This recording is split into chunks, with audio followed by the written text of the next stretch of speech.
Okay, we're close enough. By the time I'm done this sentence, it'll be 6 o'clock. So welcome everyone. I'll call the meeting to order for 6 o'clock to the Committee of Adjustment for Tuesday, July 4th, 2023. Can I have a motion for the adoption of the agenda? Deputy Mayor, so moved. Second by Councillor Willis. All in favor, please raise a hand. Motion is passed. Disclosure is going to be a long night. Disclosure of pecuniary interest or the general nature thereof. Are there any in this evening's meeting? Seeing none. At this point, I'll just make a note that Councillor Parks is sends her regrets for this evening's meeting and will not be partaking in anything this evening. Approval of the Committee of Adjustment minutes, May 8th, 2023. Committee, any errors or omissions noted? Seeing none, could I have a motion for approval? Councillor Broderick, seconded by Councillor Booth. Any comments? None. Seeing none, call the question. All in favor? Motion is passed. Public meetings for 9350 Front Road, David Guernsey and Lynn Guernsey for a minor variance. And is there a presentation? Please proceed. Good evening, Mr. Chair. I'll be presenting this minor variance application for subject property located at 9350 Front Road. So the application is for to permit an accessory building prior to development of the principal building to reduce the rear yard setback from 1.2 meters to 0 meters and to reduce the interior yard setback from again 1.2 meters to 0 meters.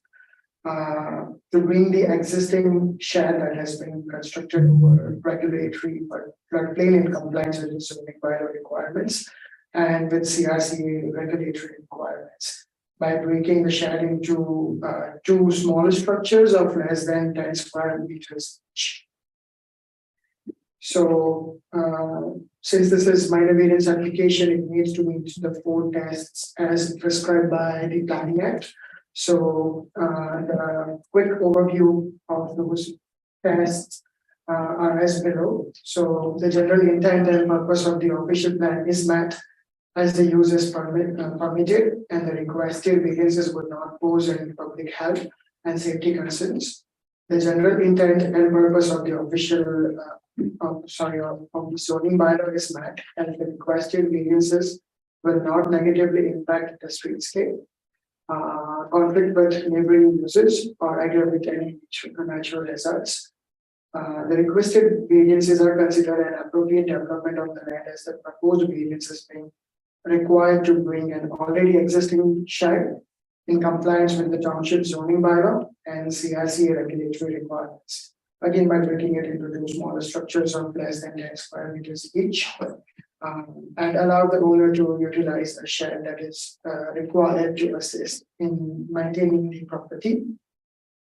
And lastly, the variance can be considered minor as the proposal to break the already existing shed into 2 smaller parts and to recognize the resulting structures of the floodplain will not pose any safety hazards or result in negative streetscape impacts or any adverse impacts to the neighboring properties in Lake Ontario, thereby resulting in a proposed development that is in keeping up with the area. The application has been reviewed by internal departments and vetted through local agencies to ensure compliance with the above criteria.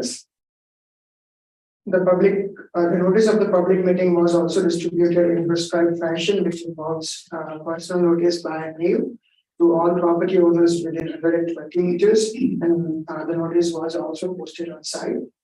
And at the time of writing the report, as of today, no formal comments were received from the members of the public. So for this reason and the description provided above, the staff is of the opinion to approve the proposed minor variance application. Thank you. Thank you. Committee members, any questions for staff regarding this item? Seeing none, we'll open it to the public. Is there anyone in chambers that wishes to speak on this minor variance? If so, please just come up to the table right here where the deputy clerk is, and that will work for you. Seeing none. Check with the virtual audience. If there's anyone in the virtual audience that wishes to speak on this item, please use the raise hand feature and we can bring you into the meeting. Hands. With that, we do have the report before us. We received the presentation with the recommendation that it be approved subject to the following conditions, that the approved variances apply to the locations as identified in the drawings submitted with the application. The owner applicant shall up, and I'm assuming that means bring the current shed, not break. In the second, bring the current shed within the floodplain into two smaller, break the current structure into the flood, which is within the floodplain into two smaller structures less than 10 square meters each, as illustrated in the application sketch attached to the application, and deleterious substances such as fuels, etc., not be stored in the structure. So moved by the deputy, seconded by Councilor Ennis. Any comments from the mover? No, sir. Seconded. Anyone else? Call the question. All in favor? Motion is passed. Core rechargeable battery materials, minor variances. Now have a presentation for this. Yes, thank you, the chair. I have a quick overview and then the applicant's agent will do a full presentation, but to introduce the file, the applicant is requesting to reduce the required parking ratio for the general industrial use from one space per 75 square meters of gross floor area to one space per 147 square meters of gross floor area, as well to reduce the required setback to the northern limit of Highway 33 road allowance from 100 meters to 20 meters, and to permit a building and structure within the exterior side yard. So the reduced parking for a manufacturing facility and the construction of a pump house and water treatment facility.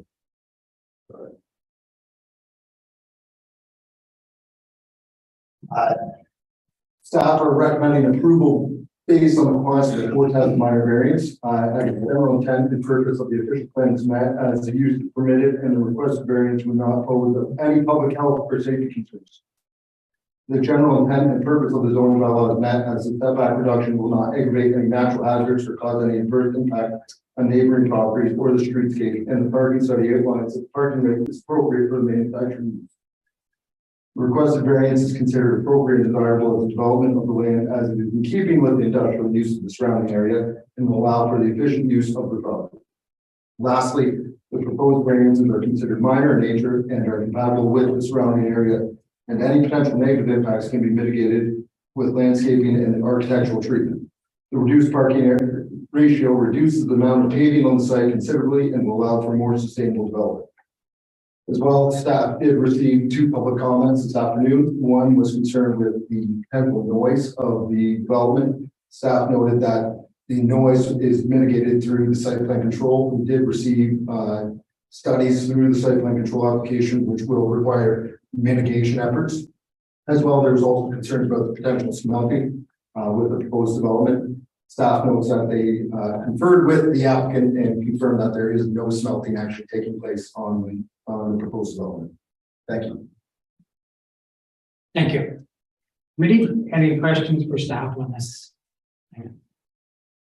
Seeing none, I open it to the public in chambers. If there's anyone in the room that wishes to speak on this item, again, please just come up to one of the chairs here and we can take your comments. Seeing none, we'll turn to the virtual audience. If there's anyone in the virtual audience who wishes to speak to this, please use the raise hand feature and we can bring you in. There's one. There's one. Okay.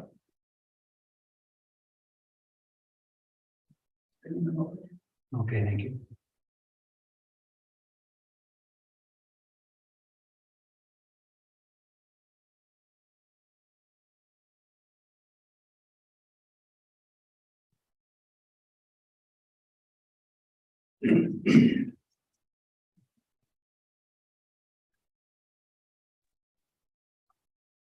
There we go. Good evening, Mayor Hagedorn and councilors, can you hear me okay? I can, yes. If you could just give your name and address and then provide us with the information. Of course, my name is Michael Pavlovec. I'm calling on behalf of Anita Pavlovec, owner operator of the Millhaven Inn property located at 5510 Bath Road, Highway 33. Okay, please proceed with your comments. Thank you.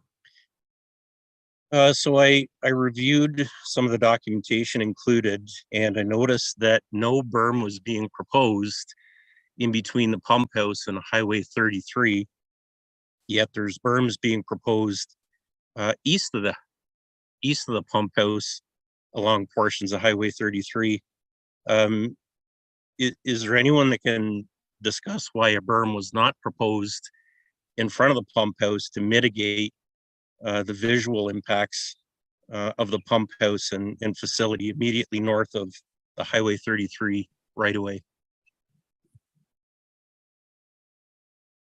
I'm not sure, staff, is that an item that you can address? Yes, through the chair. So staff has required the conditions of the minor variance, with one being the requirement of a landscape plan to be submitted with the site plan. That will require a vegetative buffer between Highway 33 and the proposed pump house. So that would be implemented through site plan. So that would eliminate any visual concerns and/or any buffering between Highway 33 and the pump house. As well, we are requiring architectural elevation drawings to be submitted for the pump house and water treatment facility as part of the site plan control application, which will also review the design and ensure that it's a very sightly pump house. Thank you.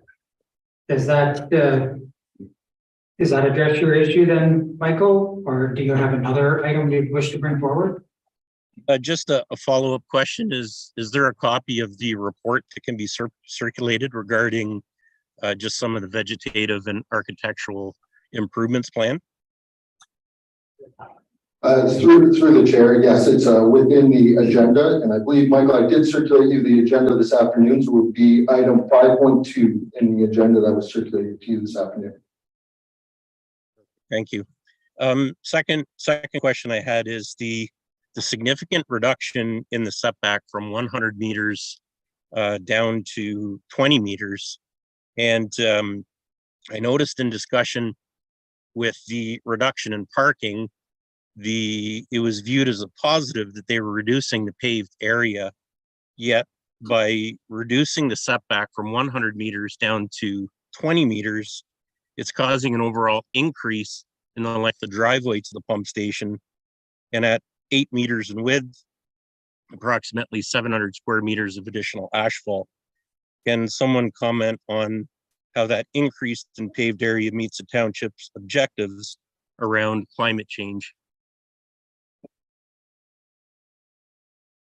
Mr. Griffin? Yes, through you, the chair. It does increase, or I don't know if it increases, but it does require a further extension in the driveway. However, it allows for the overall site to function in a environmentally sensitive manner, and reducing overall parking is it's a reduction in 1,500 parking spaces. So that's a great deal of pavement that is being reduced.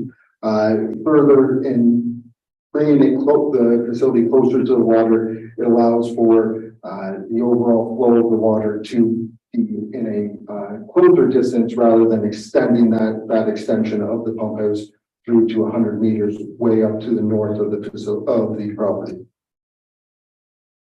Thank you.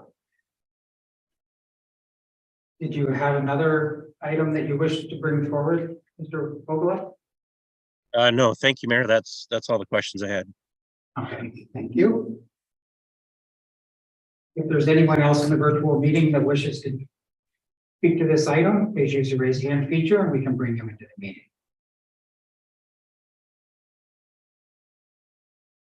None? Okay. So committee, we have the report before us with the recommendation for approval with 2 conditions, as which were noted earlier by Mr. Griffin. Are there any final questions before we ask for a motion? Do I have a mover for the recommendation? Moved by Councillor Broderick, seconded by Councillor Broderick. Any comments from the mover? No. Seconder? Anyone else? Seeing none, call the question. All in favor? Motion is passed. Next is a severance for 11 Westfield Drive. And staff, do we have a presentation for this one? Please proceed. Applicants requesting consent to sell about 570.8 square meters parcel of land was sponsored by Huntington Crescent East, leaving a remnant parcel of approximately 903.9 square meters. The purpose of the proposed consent is to create a new residential lot. The subject property is designated closest to residential and to C of the township's official plan and zoned residential type 1 in the Loyalist Township zoning bylaw. The subject property is described as LT 211 on Fund 375 in the geographic Township of Ennistown, Loyalist Township, in the County of Lennox and Hamilton, more particularly Peterborough Drive and Amnesty. Staff has reviewed the application against the applicable provincial and municipal planning policies and found that the proposal is consistent with the provincial policy statement and conforms to the county and Loyalist Township official plans. The proposed severed lots complies with the residential type 1 zoning provisions. However, due to the resulting lot formation, the existing dwelling on the retained lots yards are being changed and dwelling does not comply to the new frontier setback and rear yard setback. Therefore, a minor variance application has been added as a condition of severance and will come forward to the future committee adjustment meeting. The application has been reviewed by internal departments and vetted through local agencies to ensure compliance with the above criteria. The engineering division indicated no consent and provided comments, which have been added as conditions to the severance application. The County Conservation Authority, Building Division, Area 1 and Enbridge has all had no objections or comments to the severance. The notice of public meeting was distributed in a prescribed fashion, which involved personal notice by mail to all property owners within 150 meters and posted on the site. At the time of writing the report, no comments were received by members of the public. Thank you. Thank you. Any members, any questions for staff at this time? Seeing none. We'll go to the audience in the room. If there's anyone that wishes to speak to this item, please come up to the chairs, give your name and address, and provide us with your information.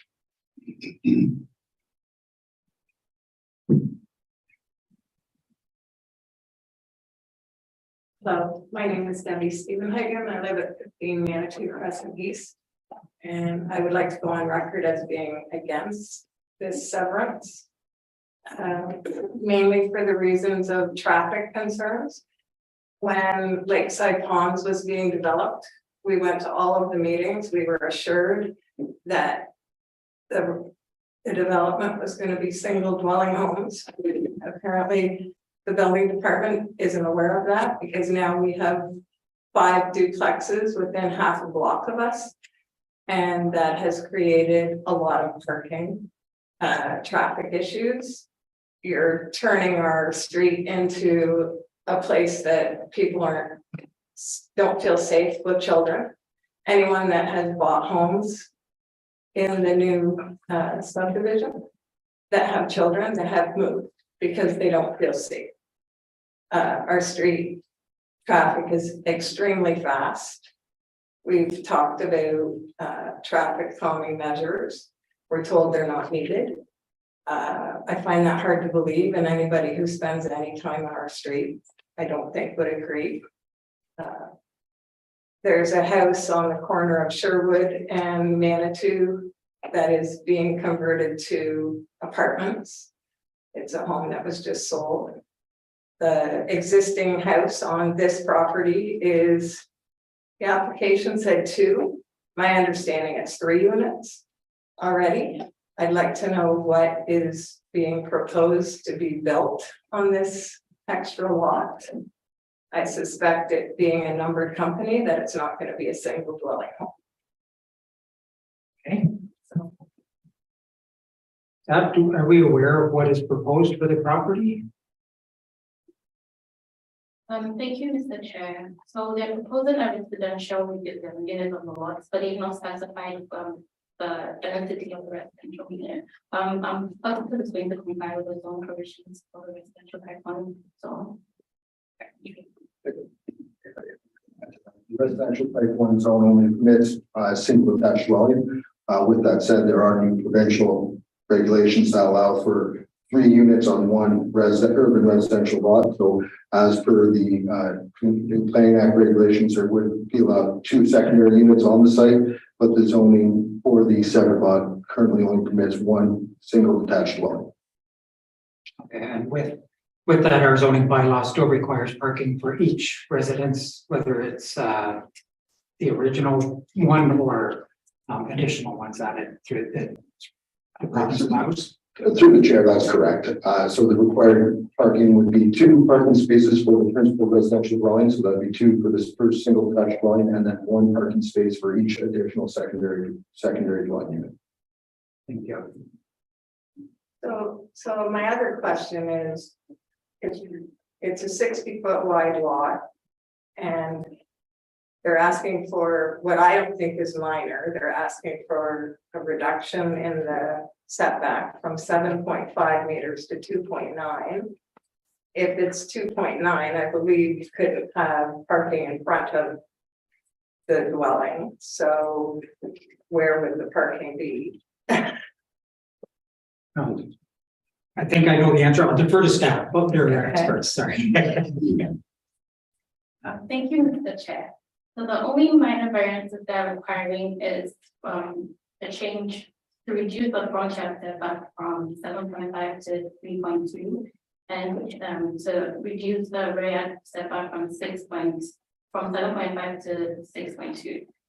And this is because of the proposed lot configuration. So the original entry point is still going to hold as as on Westville Drive and not Manito Crescent. That's just for so that it complies with the zoning provisions. The letter we got said 7.5 down to 2.9, I believe, Down to 2.9. not 3.2. Was that an error in the? No, that is correct. So that is to reflect the existing setback. So that is on the retained lot. The existing dwelling has those current setbacks currently. But when you create it right now, those setbacks are reflected on the exterior side yard, and there would be what we call an existing non-complying setback. However, when you put a lot line in what is now the interior side yard, the lot lines on the retained switch. So what was once the existing legal non-conforming exterior side yard is now a front yard, and because it's switched yards, it's no longer legal non-complying because that has changed. But there's no setbacks or no additions to the dwelling being changed, so it's more just we're running through the zoning, and I don't know that is for the existing retained dwelling on the existing on the proposed retained lot. The proposed separate lot will have to comply with all of the setbacks within the standard R1 zone. Okay. Does that answer your question then? Not really. So the existing house that's there, the existing dwelling, the minor variance is for that, because when they sever the lot, what now is considered the front yard, the front yard will now be on the side, because that's the way that for the severance to happen. So if I'm, and correct me if I'm wrong, Mr. Griffin, so it's basically just making sure that the measurements for the existing house, if the severance is approved, would meet the zoning. It's not for the new house that may be But built in the future. okay, well, perhaps I misunderstood the letter we received, but that's the opposite of what I understood. That the setback was going to be for the new dwelling, because what is currently a backyard will become a front yard. for the new dwelling. But honestly, my main concern is what council is gonna, or what the township is gonna permit to be built, because past history has shown us that we can't rely on what we're told. We were assured that these were gonna be single dwelling homes, and they are not. And when we questioned it, we were told it's simply a matter of handing out a different building permit. And they did that to 5 units to the same owner all at once, without any input from anybody that actually lives on the street. And this is I wouldn't have an issue with owner occupied. If you wanted a secondary unit, this is a company from outside of our municipality, just buying up properties and renting them. They don't care about the people that live on the street. And I hope that you as council will care about the people that are in this room and pay taxes. We do, we do care, that's why we're here, but is there any comments on that last statement, Mr. Griffin, that for clarification or anything like that? Yes, through the chair, I can say right now that the zoning on the separate lot is urban residential type 1, which allows for a single detached dwelling, which the new provincial legislation allows for 2 additional dwelling units. So on the separate lot, it would permit 1 single detached dwelling with 2 additional dwelling units. Those dwelling units could be 2 within the single detached dwelling, 1 within the single detached dwelling, and 1 outside of in an accessory building. But it would allow for 3 units, but with 1 principal single detached dwelling and 2 additional secondary dwelling units. And the additional secondary dwelling units, we have no call on because that's legislated. So we hold it to the 1 single dwelling, and then as the province changes the rules, we have to comply to those as it's a higher number. So it means nothing. The zoning means nothing, because even though it's zoned for single residential, potentially there could be 3 units. There potentially could be. And that's exactly what I expect will be on that. Okay, it's property. Mr. Griffin?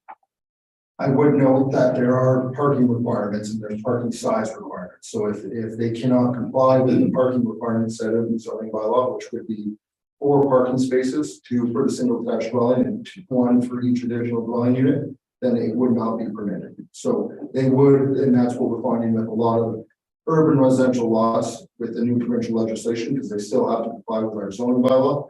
They cannot comply, or the zoning bylaw in regards to the parking, they cannot comply with the parking. So if they can't comply with the parking regulations, then they can't have those additional units. Let's hope that's the case. All right, well, thank you. Okay, thank you very much. Anyone else wish to speak on this item? Please come forward, name and address, and provide us with your information. Thank you for hearing us this evening. My name is Jeff Bull. I live at 18 Day Manitou Crescent East. So just a few houses down from the proposed change. I would second everything that Debbie said. I've lived there now 4 years. And I've had conversations with people about the safety of kids crossing the street. The fact is that in our current culture and economy, we have many children, adult children living at home or coming back to home. So now your parking has doubled or tripled. We have neighbors with 3 vehicles on the street all the time. The rental units that Debbie referred to, vehicles are on the street the majority of the time. My concern, now I was confused with where the driveway location was going to be for the new lot, whether it was coming off Manitou Crescent East or it's coming off Westfield. If it's off Westfield, that's slightly better because those streets, the houses on those streets have longer driveways. So we don't have a parking issue. I'm an avid dog walker in the area. Westfield is the smallest street we have in Amherstfield as far as width. And so once the subdivision is built, that will have to be turned into a one-way off path. But what you see is people coming to the stop sign or coming down Sherwood or coming Manitou Crescent West. They see that the light is red, they floor it, down Manitou Crescent East, go down Westfield and try to beat the lights. So if we change that to a one-way, that would stop that behavior. As far as the bylaw enforcement, I have little faith right now in our bylaw enforcement.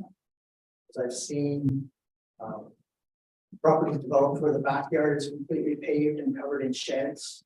I've seen new dwelling on Manitou Crescent East, particularly 18A, that appears to have more of the front yard paved than is allowed. I haven't measured myself, but the majority of the front yard is paved. I received an email from staff saying that that unit would not have a basement apartment or a basement entrance built, that it would be closed. That did not happen. They have basement entrance stairwell down. I'm concerned, as Debbie mentioned, it's around traffic concerns. Manitou Crescent East is a racetrack. I don't know why, because it's not a major through road. People going down Park, they go through the stop sign continually. They come around the corner and met with cars in the street. And then children trying to cross the street have to go out on the street to go past those cars, and then there's cars going right by them. We've almost been hit out, my wife and I walking dogs, because people just are not slowing down. So I understand that the province is forcing you to make decisions that you may not necessarily agree with. I would encourage you to push back and make our own decisions for our own community. And I just want to go on record as opposing this severance because of the parking issues that it's going to create.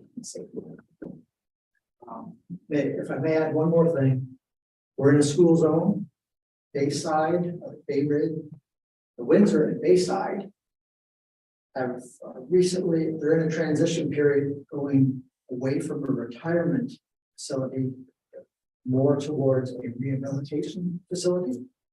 So the number of staff per resident, patient, client has increased.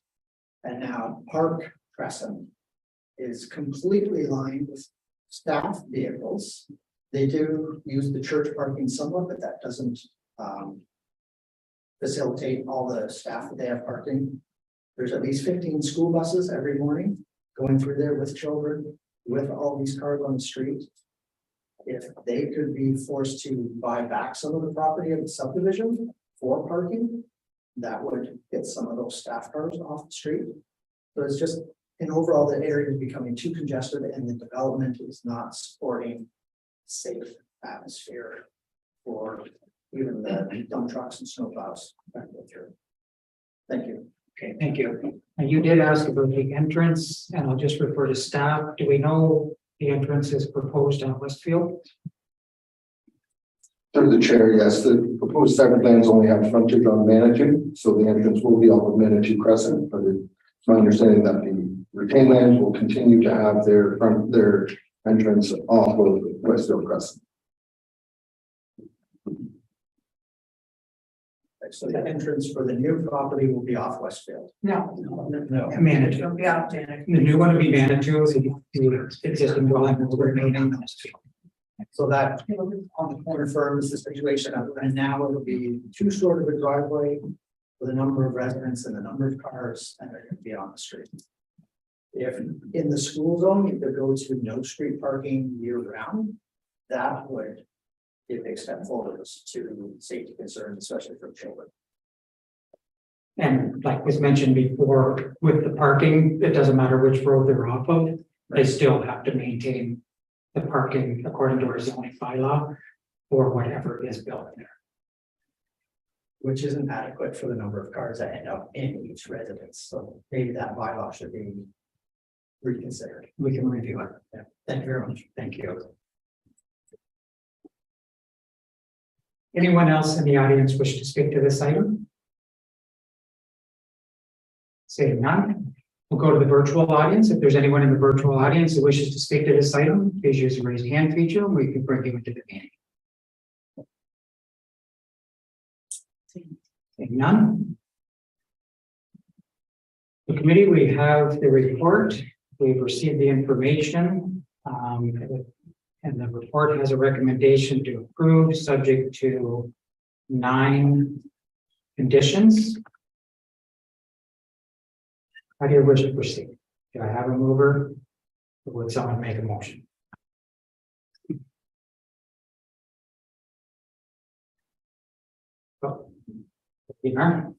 Move to approve subject to 9 recommendations, the 9 conditions. Conditions, so moved, seconded by Councilor Wells. Any comments from the mover? Only to say that we hear the residents. The part of the challenge is that, this is the Committee of Adjustment, which is established under the Planning Act. So the responsibilities that we have as a quasi judicial body, as Committee of Adjustment, are not the same as those of council. And so our decision-making powers are rather limited to what we are prescribed to adjudicate vis-a-vis the relevant documents like the policy statements, like the Planning Act, etc. But I don't want it to appear as though we haven't heard and understood the concerns of the residents, which extend beyond this particular matter to issues in that area pertaining to traffic, etc. And as councillors, we have certainly heard those concerns and would try to address those issues through other avenues. Seconder, any comments? Anyone else? Councilor Reyes. Thank you through the chair. And just to provide a point of information on the traffic calming concerns, it's my understanding that the engineering department is working on a infrastructure master plan that's to be completed in the fall, and part of that is looking at the traffic calming policy in Loyalist. So we can look forward to that in the fall. Any other comments? And yes, just to follow up, I didn't comment, I missed commenting when you were when you came forward, but with the one way and the traffic calming that you suggested, we are always reviewing our traffic and our safety and trying to come up with what could be utilized to be able to provide traffic calming. And this area I know has been looked at in the past, and as the growth continues, it will be looked at again, and a decision will have to be made if there's something that needs to be done, and if so, what is the best avenue to make it work? Okay, I just didn't want to leave that comment unpresented. So with that, call the question. All in favor, please raise a hand. Motion is passed. Next item is 570 Main Street back. A severance for a new lot. Staff, we have a presentation.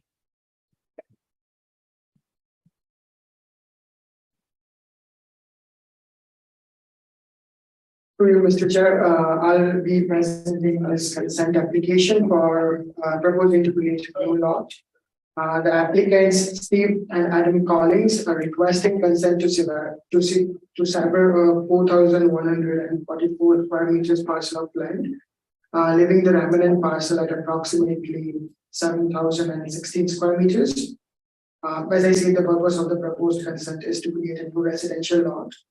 The subject property is designated low density residential with Schedule T and is subject to section 5.7.1.5.1, which is low density residential special policy area number 1, which came into the official plan via official plan amendment number 32, the township's official plan.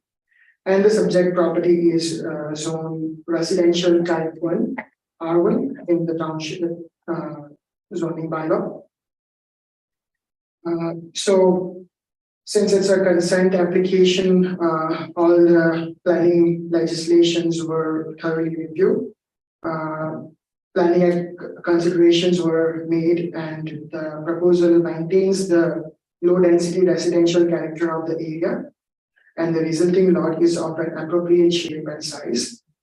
So staff are of the opinion that the proposal represents an efficient use of available land resources, and therefore the proposal appears to satisfy the Planning Act considerations. Further, provincial policy statement was also considered. And when a committee is considering any consent application, it must make a decision that is consistent with the provincial policy statement. The review of the provincial policy statement lies in parallel with the Planning Act considerations, stating that the proposed development is appropriate development of the land within the settlement areas. Again, the proposal maintains the low density residential character of the area, and the resulting lot is of an appropriate shape and size.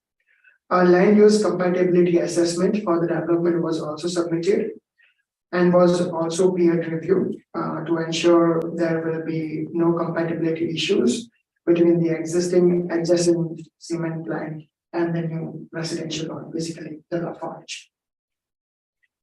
Based on the comments provided by the peer reviewer and the provincial policy considerations, staff are of the opinion that the proposal is consistent with provincial policy statement.